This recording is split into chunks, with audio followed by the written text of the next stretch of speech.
Hech bir oila ideal emas qizlar. Har bir oilada tushunmovchilik, janjal, zerikish bo'ladi albatta. Faqat iltimos, oilangizni boshqa oila bilan solishtirmang. Iltimos, uning oilasi go'zal ko'rindimi, nega menda unday emas demang. Aslida sizda hammasi bor. Baxtli bo'lishingiz uchun hammasi bor. Faqat shoshmang. Xulosa qilishga shoshmang.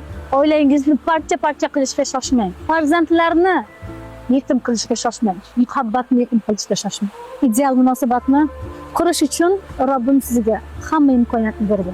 So'z, yurak, qalb, ishonch. Shu 3 ta xislat sizni qutqaradi. Robbim sizni meni baxtli etish uchun yaratgan. Robbim sizni mening go'zal orzularimni amalga oshirish uchun yaratgan.